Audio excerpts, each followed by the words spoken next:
Padre, en el nombre de Jesús, bendecimos tu nombre este día. Te damos gracias. Gracias por tu presencia. Gracias por tu amor. Y gracias por tus dádivas, tus muchas dádivas. Gracias, Señor. Bendecimos tu nombre. Te rogamos que este tiempo sea un tiempo guiado por ti, un tiempo de edificación para todos. En el nombre de Jesús, guíanos tú, Señor. Que este tiempo que hemos iniciado o reiniciado sea un tiempo mucho más glorioso que los tiempos que hemos vivido antes, más enriquecido, más bendecido.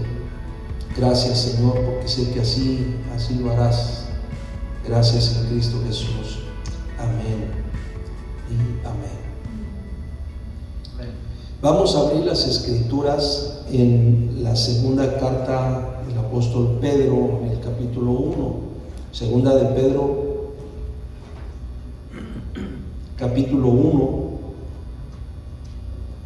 Y vamos a leer los primeros 15 versículos.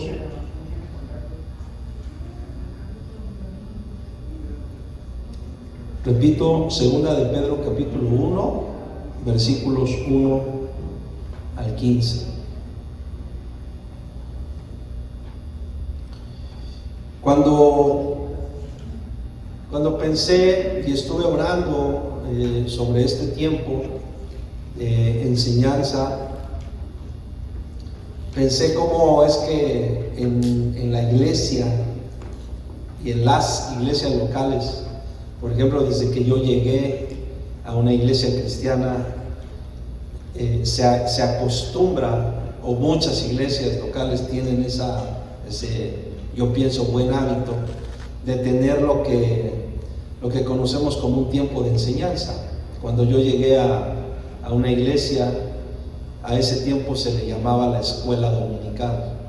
Ya después, mientras he venido avanzando en el tiempo, me he encontrado con cualquier cantidad de pensamientos de que no está bien hablar de escuela dominical, porque mucha gente está a veces ya cansada de escuela todos los días, y luego llegas el domingo y otra vez escuela. Y he escuchado cualquier cantidad de posturas, de pensamientos que la gente tiene acerca de cómo se invierte el tiempo en una reunión con la iglesia.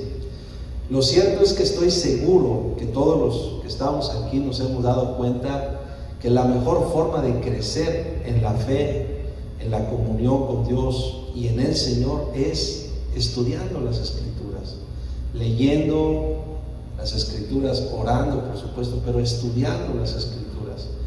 Y cuando uno va estudiando, además, de una forma ordenada o sistemática, la Biblia, eso nos ayuda muchísimo a tener una mejor visión, una idea mejor acerca de todo lo que la palabra de Dios enseña. Y lo que vamos a hacer nosotros en este tiempo de domingo, de 11:30 a 12:05, por ahí así, vamos a estar utilizando 30-35 minutos, es que vamos a empezarnos a meter en temas muy prácticos, que la palabra de Dios nos enseña, que son muy prácticos. Y yo voy a partir hoy de este pasaje en segunda de Pedro 1, capítulo 1, versículo 1 al 15, que dice lo siguiente. Dice: Simón Pedro, siervo y apóstol de Jesucristo. Y noten cómo dirige la carta. Dice: a los que habéis alcanzado por la justicia de nuestro Dios y Salvador Jesucristo una fe igualmente preciosa que la nuestra. Gracia y paz os sean multiplicadas. Y luego dice: en el conocimiento de Dios y de nuestro Señor Jesús. De entrada, como hemos muchas veces hablado, compartido, cada renglón, cuando uno va leyendo las escrituras, cada renglón es rico en sí mismo. Cuando uno recuerda, por ejemplo, cómo fue llamado Pedro, cuando uno trae a la memoria varios eventos que vivió, que pasó Pedro, cuando uno trae a la memoria esos arrebatos, por ejemplo, que mostró como cuando Jesús le dijo que lo negaría y de una manera impulsiva dijo, yo no te voy a negar. O como por ejemplo cuando Jesús fue alcanzado o encontrado en el huerto del Getsemaní, y entonces de una forma muy impetuosa, digamos, muy arrebatada y diría yo hasta violenta, lo que hace Pedro es un acto, una acción de defensa, y entonces uno puede ver, uno puede apreciar rasgos del carácter, de la personalidad, cuando uno recuerda, por ejemplo, que Pedro era de oficio, tenía un oficio, pescador. Cuando uno lee muchos otros pasajes acerca de Pedro, uno ve a un hombre, por decirlo así, de trabajo, rudo, a un hombre arrebatado, impulsivo, pero también uno puede ver, no sé si se han dado cuenta de eso, uno puede ver a un hombre muy noble, a un hombre muy entregado, muy dispuesto. Y entonces cuando uno lee la carta del apóstol Pedro, leer estas palabras con las que comienza la epístola es precioso, porque habla de Simón Pedro. Noten cómo habla del nombre completo: Simón Pedro, Simón Pedro, para dar testimonio de lo que fue y de lo que era ahora, para dar testimonio del pasado y del presente, para dar testimonio de lo que en algún momento fue, cómo vivió, pero al mismo tiempo el testimonio de la conversión. Porque además, dicho sea de paso, Pedro es una persona de la cual se puede apreciar perfectamente bien eso, la conversión. Y entonces después habla de dos gracias o de dos funciones. Se dice de él siervo y se dice de él apóstol de Jesucristo. Siervo y apóstol de Jesucristo. Cuando leemos, por ejemplo, las cartas del apóstol Juan hace una serie de referencias bellísimas. Cuando él dice, nosotros no hablamos por hablar, nosotros no hablamos por invención, nosotros no hablamos por impulso, nosotros hablamos lo que hemos visto, lo que hemos oído, lo que palparon nuestras manos, tocante al verbo de vida. Eso es lo que dice Juan. No estamos hablando lo que alguien nos contó, no estamos hablando de algo que nos vino por segunda o tercera o cuarta mano. Estamos hablando de las cosas que nos fueron reales. Y eso a mí me ha impactado siempre que lo he leído, porque se han dado cuenta que una cosa es hablar de un Dios o escuchar de un Dios que otros viven. Es precioso cuando tú estás escuchando a alguien hablar de Dios, y esa persona que está hablando de Dios está hablando de sus experiencias, de su vida, de su forma, y a esa persona le es tan natural. A esa persona no es como necesariamente algo así extraordinario o que lo haga sentir especial, es algo natural. Pero cuando lo cuenta, a veces quien lo está escuchando puede sentir una cierta envidia. Hay quienes, a mí yo he llegado a escuchar personas que me dicen cómo yo anhelo que Dios me hable, yo anhelo tener la revelación de Dios, yo anhelo entender, yo anhelo conocer.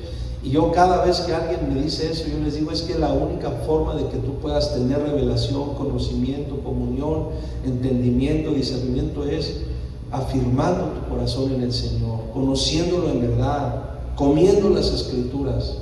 Muchas personas quieren vivir su fe sin acercarse a las Escrituras. Muchas personas quieren vivir su fe solamente como agarrados de muletillas, pero no no asumiendo un compromiso personal. Para poner un ejemplo de eso es como por ejemplo sucede cuando uno se da cuenta del tema de la salud. Cuando el tema de la salud te toca y te afecta y te das cuenta, por ejemplo, lo importante que es la alimentación, por ejemplo, tú mismo te metes a un régimen severo de alimentación porque se te crea una conciencia, ¿cierto o no cierto? Y te ponen delante de ti los taquitos al pastor y tú dices, no me pongas eso al frente. No porque no te gusten, sino porque eres consciente de que tú necesitas un régimen especial, un régimen particular. No sé si me estoy explicando. Y así es. Y cuando alguien viene y te quiere presionar o te quiere poner el pie cuando hay una conciencia, simplemente tú te mantienes. Este Pedro, este siervo de Dios, este apóstol de Jesucristo, declara algo que es precioso y dice: a los que habéis alcanzado por la justicia de nuestro Dios y Salvador Jesucristo. Y eso en sí mismo es bellísimo, porque Pedro lo que hace es tomar todo lo que va a plantear. A ver si me ven aquí tantito. Es tomar todo lo que va a plantear y lo mete. Y dice: todo lo que vamos a hablar aquí está metido en la justicia de nuestro Señor Jesucristo. Si nosotros podemos apreciar, si nosotros podemos comprender la justicia de nuestro Señor Jesucristo, vamos a poder entonces comprender todo lo que se va a plantear, pero además vamos a poder alcanzar lo que Él expresa aquí como una fe igualmente preciosa que la nuestra. Y si hablamos de la fe desde el punto de vista o desde el enfoque de los apóstoles, y específicamente del apóstol Pedro, hay mucho que hablar de la fe, muchísimo que hablar, porque el mismo relato bíblico nos deja ver cómo muchas veces afloró la humanidad de Pedro, cómo muchas veces afloraron sus hábitos, afloraron su carácter, afloraron sus temores, afloró su ímpetu, afloró la humanidad. Yo muchas veces he dicho, ustedes me han escuchado, que algo que agradezco tanto a Dios es que Dios no es un Dios que esconda la humanidad de nadie. Si Dios fuera así, hubiera escondido esos arrebatos, por ejemplo, o esos hierros de Abraham, esos hierros de Elías, esos hierros de David, de Salomón. Hubiera escondido hierros de muchos hombres que no son un ejemplo, pero no esconde la humanidad de nadie, porque Dios nos conoce y Dios sabe que la fe y la vida no se trata de apariencia, y no se trata de maquillaje, y no se trata de fingimientos, se trata de realidades, de verdades. Y entonces dice, versículo 2: gracia y paz os sean multiplicadas en el conocimiento de Dios y de nuestro Señor Jesús. Estoy en la segunda carta de Pedro, capítulo 1, los primeros 15 versículos. Y noten versículo 3.